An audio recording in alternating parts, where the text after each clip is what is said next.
Assalamualaikum warahmatullahi wabarakatuh. Sebelumnya, perkenalkan kami dari kelompok 5 yang beranggotakan saya sendiri, Anissa Zakia Nur, NIM 003. Kemudian Kofifa Budianti, NIM 013. Pita Tabita Aryani, NIM 015. Nikita Meidiana, NIM 072. Mafazatul Ulia, NIM 076. Dan Anissa Amalia, NIM 091. Pada kesempatan kali ini, kami akan mempresentasikan telaah artikel kami yang bertema pengauditan. Untuk judul artikelnya sendiri yaitu The Analysis of Influencing Factor on the Going Concern Audit Opinion, a Study in Manufacturing Firm in Indonesia, atau nama lain dalam bahasa Indonesia yang berjudul Analisis Faktor-Faktor yang Mempengaruhi tentang Opini Audit Going Concern, sebuah studi di perusahaan manufaktur di Indonesia. Artikel ini ditulis oleh Thomas Averio dari Faculty of Economy and Business, University Widya Dharma, Pontianak, Indonesia. Yang pertama, saya akan menjelaskan bagian abstrak, di mana ada tujuan, yaitu faktor-faktor yang mempengaruhi opini audit going concern. Yang kedua, ada metodologi, yaitu menggunakan data sekunder dari laporan tahunan dan laporan audit independen yang diterbitkan oleh Bursa Efek Indonesia. Selanjutnya ada temuan, di mana yang pertama, leverage berpengaruh positif terhadap opini audit going concern. Yang kedua, kualitas audit, profitabilitas, likuiditas berpengaruh negatif terhadap opini going concern. Yang ketiga, ukuran perusahaan dan audit lag tidak berpengaruh terhadap opini audit going concern. Selanjutnya, pada bagian pendahuluan, penerbitan opini audit atas laporan keuangan suatu perusahaan sangat penting bagi stakeholder, sehingga opini tersebut dapat menarik perhatian publik. Penerbitan opini going concern ini sangat berguna bagi pengguna laporan keuangan untuk mengambil keputusan yang tepat berdasarkan kepentingan masing-masing pihak. Lebih khusus lagi bagi investor untuk melakukan investasi. Karena begitu akan melakukan investasi, informasi kondisi keuangan perusahaan sangat penting, mutlak penting, terutama informasi tentang keberlangsungan perusahaan. Baik, selanjutnya akan dijelaskan oleh teman saya, Kofifa. Terima kasih. Baik, terima kasih kepada saudari Anissa Zakia yang telah memaparkan materi sebelumnya. Kemudian berikutnya yaitu ada literatur review, di mana di dalam teori agensi, menurut Jensen dan Meckling tahun 1976 menyatakan bahwa teori keagenan ini berkaitan dengan ketidaksesuaian antara kepentingan prinsipal dan juga agennya. Baik prinsipal maupun agen diasumsikan rasional secara ekonomi dan dimotivasi oleh kepentingan pribadi yang dapat memicu konflik keagenan. Perlu adanya pihak ketiga yang independen untuk memediasi hubungan antara prinsipal dan agen tersebut. Menurut Setiawan tahun 2006 dalam Praptitorini dan Januari 2007 menyatakan bahwa auditor adalah pihak yang dianggap mampu menjembatani kesenjangan antara kepentingan prinsipal yaitu pemegang saham dan juga agen yaitu manajer dalam mengelola keuangan perusahaan. Kemudian berikutnya yaitu ada opini audit going concern. Standar Profesional Akuntan Publik atau SPAP Pasal 341 Ikatan Akuntan Indonesia tahun 2001 menyatakan bahwa jika auditor tidak yakin dengan kemampuan suatu badan untuk mempertahankan kelangsungan hidupnya dalam jangka waktu yang sangat panjang, maka auditor wajib untuk mengevaluasi rencana pengelolaan tersebut. Kemudian ada hipotesis penelitian. Untuk H1, ukuran perusahaan berpengaruh negatif terhadap penerbitan opini audit going concern. Perusahaan besar mengimplikasikan bahwa perusahaan itu memiliki keuangan yang baik sehingga kecil kemungkinannya untuk menerima opini audit going concern. Sedangkan untuk perusahaan yang kecil menunjukkan bahwa perusahaan tersebut memiliki sumber daya yang terbatas dan potensi kesulitan keuangan yang lebih tinggi, sehingga memiliki potensi yang lebih tinggi untuk menerima opini audit going concern. Ini menurut Junaidi dan Hartono pada tahun 2010.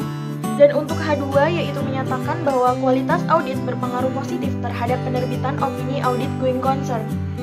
Berdasarkan De Angelo tahun 1981, KAP besar lebih independen dan karena itu akan memberikan kualitas audit yang lebih tinggi. Dan menurut Mutarudin dan kawan-kawan pada tahun 2018 menyatakan bahwa KAP besar memberikan kualitas audit yang lebih tinggi daripada KAP kecil yang tidak memiliki reputasi. Baik, untuk materi selanjutnya akan dipaparkan oleh rekan saya yaitu Saudari Pitap. Silahkan. Selanjutnya saya Pitap Tapita Aryani akan menjelaskan mengenai hipotesis penelitian yang ketiga. Untuk hipotesis penelitian yang ketiga yaitu ada profitabilitas berpengaruh negatif terhadap penerbitan opini audit going concern. Menurut Petronella tahun 2004, perusahaan dengan kondisi keuangan yang baik memiliki profitabilitas yang tinggi dan cenderung memiliki laporan keuangan yang adil, sehingga lebih cenderung menerima opini yang baik dibandingkan dengan perusahaan yang memiliki profitabilitas yang rendah. Kemudian untuk hipotesis yang keempat yaitu audit lag berpengaruh positif terhadap penerbitan opini audit going concern. Menurut Gama dan Astuti tahun 2014, semakin lama audit lag menunjukkan bahwa perusahaan mempunyai masalah yang serius mengenai kondisi keuangan dan kontinuitasnya, sehingga hal tersebut dapat menyebabkan perusahaan menerima opini audit going concern. Untuk hipotesis yang kelima yaitu ada likuiditas berpengaruh negatif terhadap penerbitan opini audit going concern. Menurut Shimamura dan Henderjatno tahun 2019, likuiditas yang lebih kecil menunjukkan bahwa perusahaan mengalami kesulitan keuangan untuk membayar hutang jangka pendeknya, dan hal ini harus sangat diperhatikan oleh auditor dalam mengeluarkan opini audit going concern atas laporan keuangannya. Untuk hipotesis yang keenam yaitu leverage berpengaruh positif terhadap penerbitan opini audit going concern. Menurut Shimamura dan Henderjatno tahun 2019, perusahaan dengan tingkat leverage yang tinggi menunjukkan bahwa sumber pendanaannya terutama berasal dari pinjaman, sehingga perusahaan memiliki tanggung jawab yang lebih besar untuk mengelola pembayaran hutang dan bunga pinjaman yang dapat berdampak pada perusahaan, arus kas, dan juga laba rugi perusahaan. Oleh karena itu, kemungkinan besar perusahaan akan menerima opini audit going concern. Berikutnya yaitu ada kerangka berpikir. Nah, di dalam kerangka berpikir ini terdapat variabel independen dan juga variabel dependen. Di mana variabel independen dalam penelitian ini yaitu ada 6. Yang pertama ada ukuran perusahaan yang merupakan hipotesis pertama, kemudian kualitas audit sebagai hipotesis kedua, profitabilitas sebagai hipotesis ketiga, dan audit lag sebagai hipotesis keempat. Lalu ada likuiditas di mana sebagai hipotesis yang kelima dan leverage sebagai hipotesis yang keenam. Selain itu, untuk variabel independen juga ada variabel dependen di mana di dalam penelitian ini untuk variabel dependennya yaitu ada opini audit going concern. Baik, melanjutkan pemaparan dari rekan saya sebelumnya, saya Nikita Mediana akan menjelaskan mengenai gambaran metode penelitian. Metode dalam penelitian ini melibatkan metode deskriptif analitik dan asosiatif dengan hubungan kausal, yaitu mengumpulkan data yang memberikan gambaran jelas tentang objek penelitian, kemudian menganalisis data tersebut untuk mengetahui pengaruh dan hubungan antara satu variabel dengan variabel lainnya. Penelitian ini menggunakan data sekunder berupa data kuantitatif yang diperoleh dari Bursa Efek Indonesia dan terdiri dari laporan keuangan serta laporan audit independen. Penelitian ini menggunakan data perusahaan manufaktur dari tahun 2015 sampai tahun 2019 dengan jumlah populasi sebanyak 178 perusahaan. Teknik pengambilan sampel yang digunakan adalah metode purposive sampling, yakni teknik pengambilan sampel dengan kriteria tertentu. Adapun kriteria yang digunakan adalah yang pertama, perusahaan yang melakukan initial public offering atau IPO sebelum tahun 2015. Yang kedua, mengalami kerugian setidaknya 3 tahun, periode penelitian 5 tahun. Dan yang ketiga, memiliki laporan keuangan lengkap dan laporan audit independen. Berdasarkan kriteria tersebut, maka diperoleh sampel sebanyak 33 perusahaan dengan 165 data. Baik, selanjutnya adalah operasionalisasi variabel penelitian. Variabel dependen yang digunakan dalam penelitian ini adalah opini audit going concern, di mana opini audit going concern sendiri merupakan opini audit yang dimodifikasi yang diberikan oleh pertimbangan auditor dan merupakan indikasi bahwa dari penilaian auditor terdapat risiko perusahaan tidak akan dapat bertahan dalam menjalankan usahanya. Junaidi dan Hartono mengukur opini audit going concern menggunakan variabel Dani sebagai proksi, di mana perusahaan yang menerima opini audit going concern diberi kode 1, sedangkan yang tidak menerima diberi kode 0. Terdapat 6 variabel independen yang digunakan dalam penelitian ini. Yang pertama adalah ukuran perusahaan yang dapat dilihat dari kondisi keuangan seperti jumlah total aset. Perusahaan besar cenderung memiliki kemampuan manajemen keuangan yang baik dan mampu menghasilkan laporan keuangan yang berkualitas dibandingkan dengan perusahaan kecil. Ukuran perusahaan diukur dengan menggunakan logaritma natural dari total aset sebagai proksi.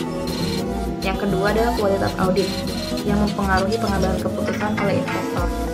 Kualitas audit di sini diukur menggunakan variabel Dani, di mana kode 1 diberikan apabila KAP yang mengaudit perusahaan merupakan bagian dari Big Four, sedangkan kode 0 diberikan apabila KAP yang mengaudit perusahaan bukan bagian dari Big Four. Big Four sendiri adalah 4 KAP terbesar yang terdiri dari PricewaterhouseCoopers, KPMG, Ernst & Young, dan Deloitte. Selanjutnya yang ketiga adalah profitabilitas.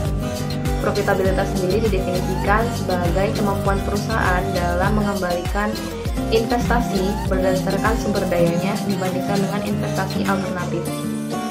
Perusahaan dengan profitabilitas tinggi cenderung menerima opini yang lebih baik dibandingkan dengan perusahaan dengan profitabilitas rendah.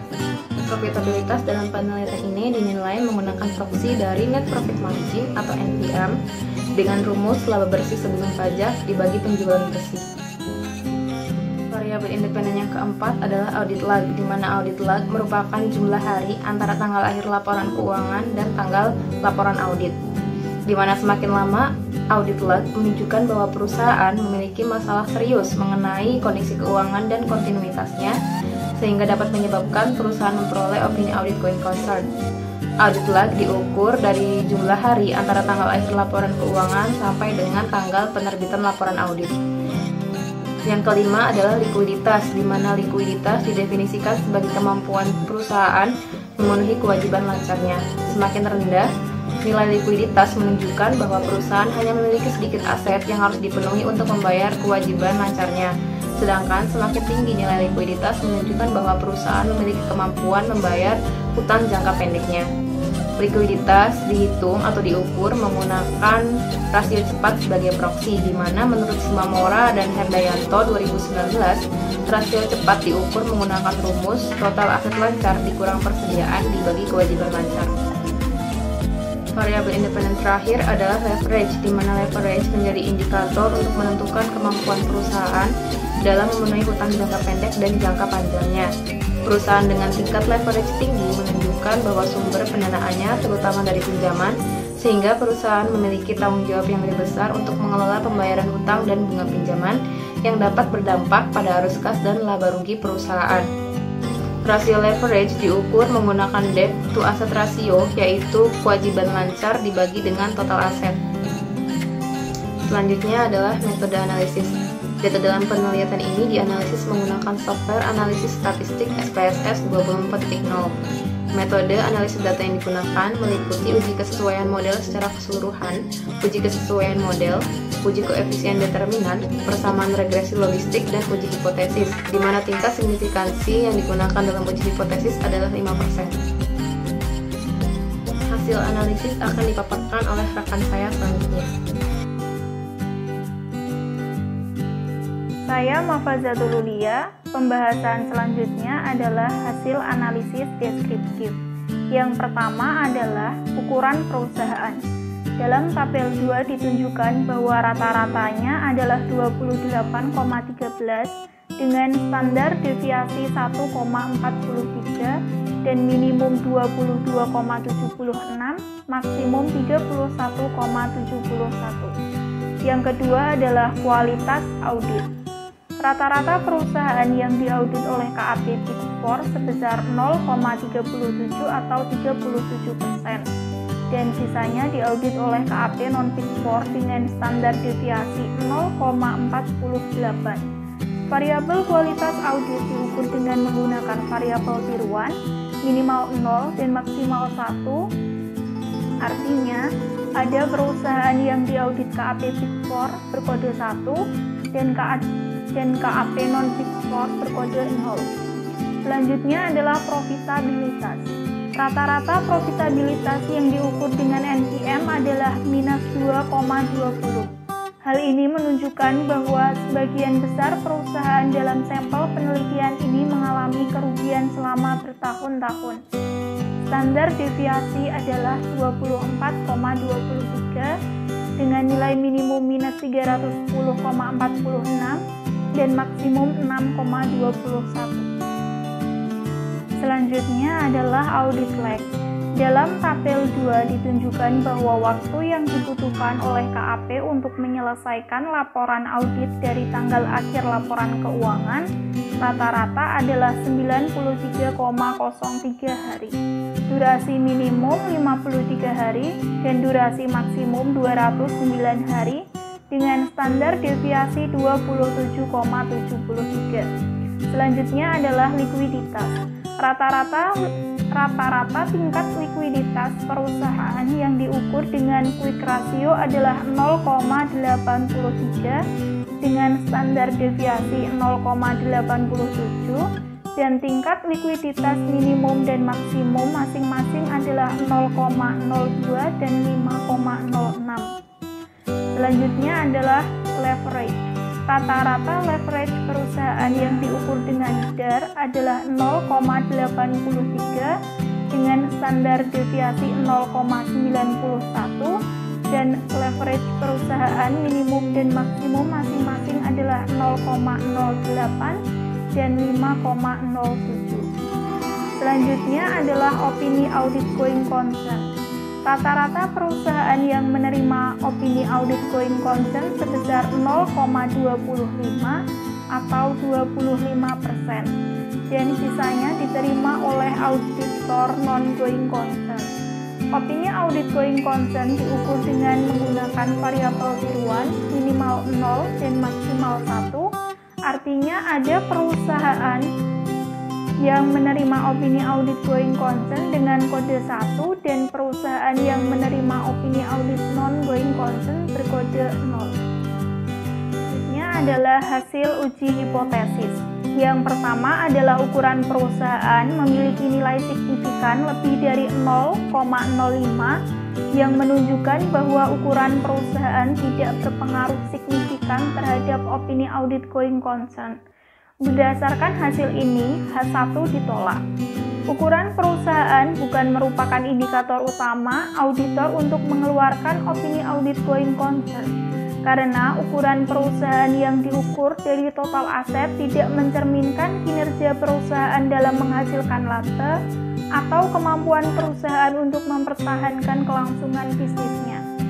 Yang kedua adalah kualitas audit memiliki nilai signifikan yang lebih kecil dari 0,05 yang menunjukkan bahwa kualitas audit berpengaruh negatif terhadap opini audit going concern.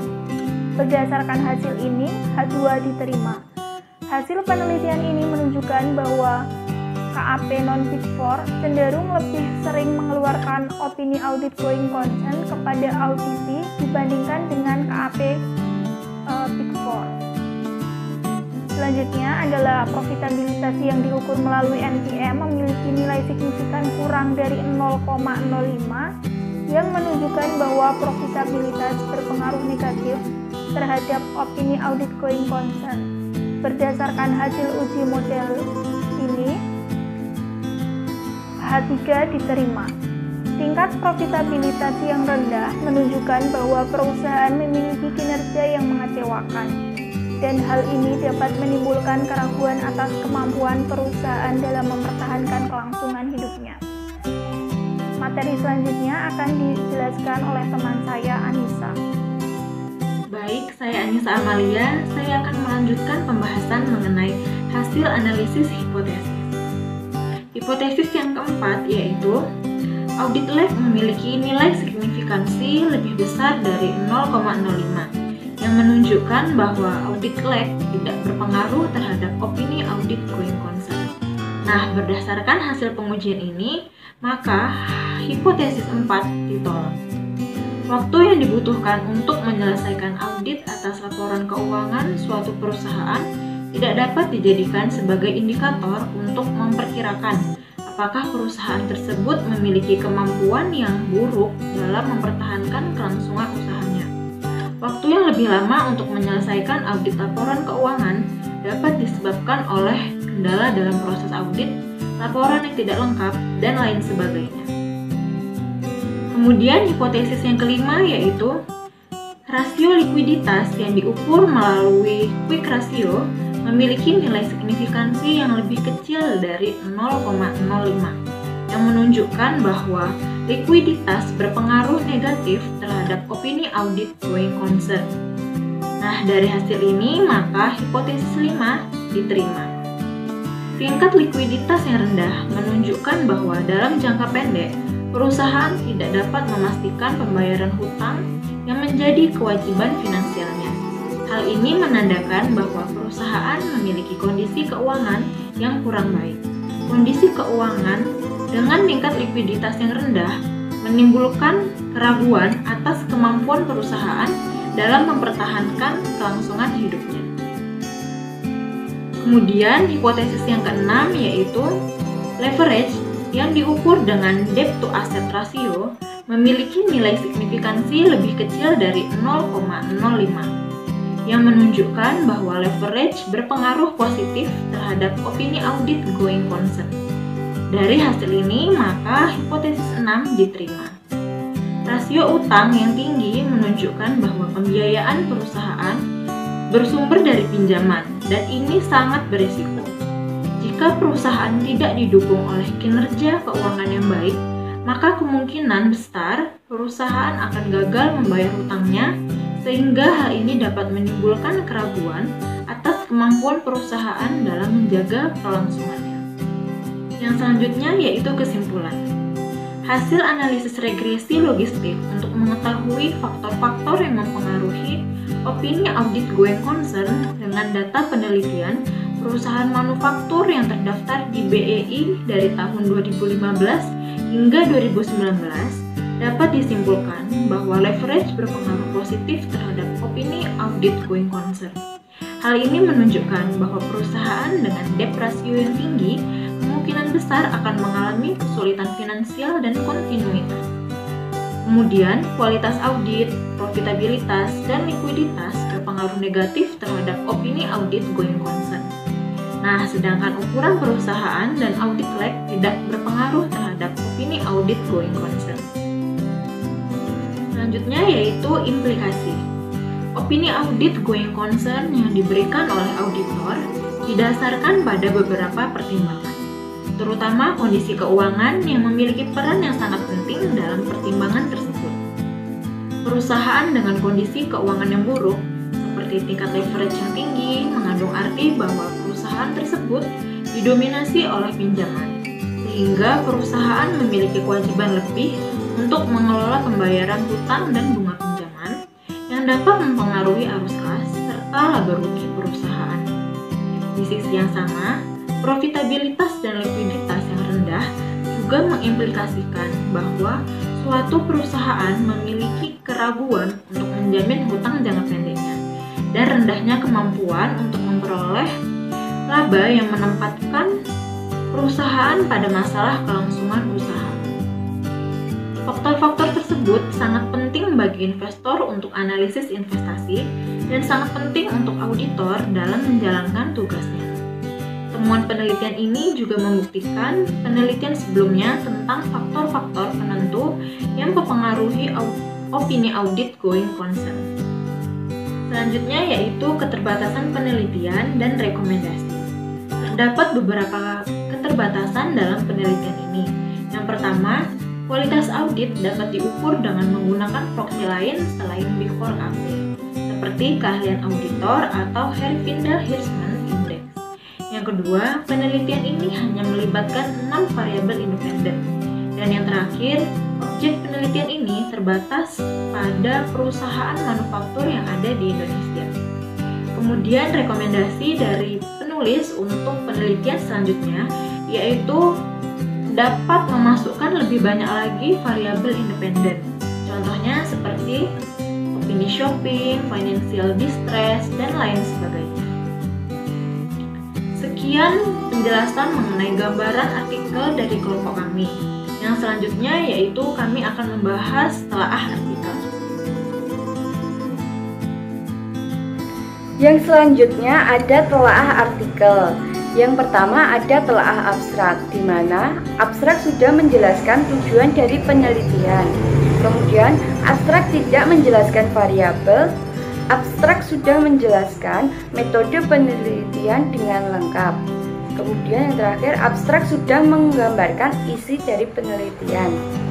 Untuk selanjutnya akan dijelaskan oleh teman saya, Kofifa. Terima kasih.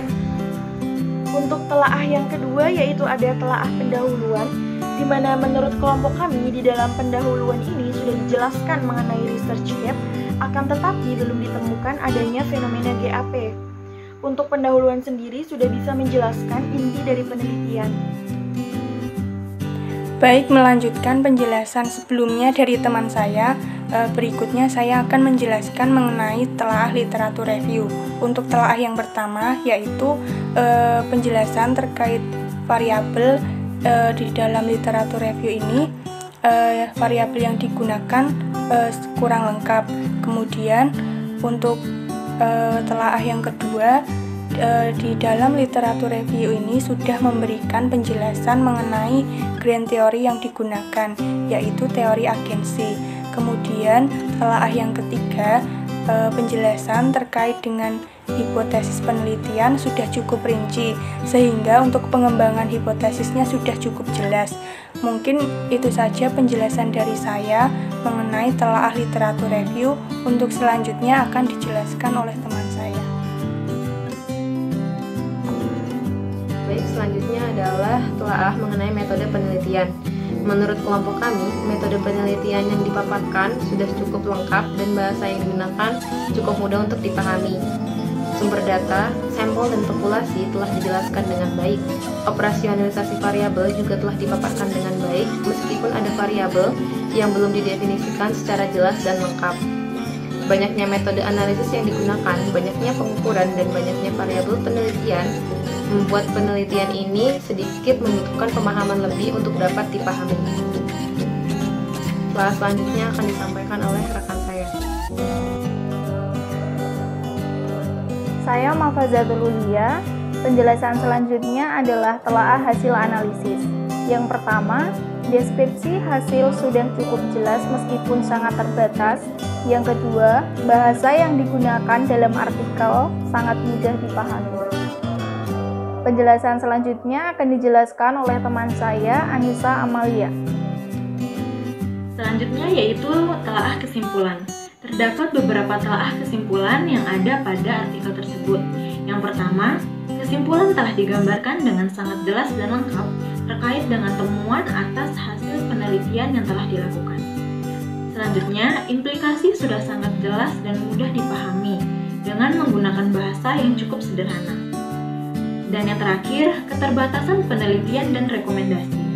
Walaupun keterbatasan dalam penelitian ini cukup banyak, tetapi penulis juga memberikan saran serta diberikan contohnya, sehingga sangat mudah dipahami untuk penelitian yang akan dilakukan selanjutnya. Dan yang terakhir yaitu telaah secara umum. Yang pertama, artikel ini telah disajikan dengan cukup sederhana dan dengan gaya bahasa yang mudah dipahami. Hal ini dikarenakan penulis berasal dari Indonesia. Selanjutnya, walaupun terdapat banyak hipotesis, tetapi model pemaparannya cukup sederhana, sehingga memudahkan bagi para pembacanya. Dan yang terakhir, artikel sudah disajikan dengan sangat baik, walaupun terdapat beberapa bagian yang kurang lengkap dan terdapat beberapa keterbatasan. Sekian penjelasan dari kelompok kami mengenai gambaran dan telah artikel. Apabila ada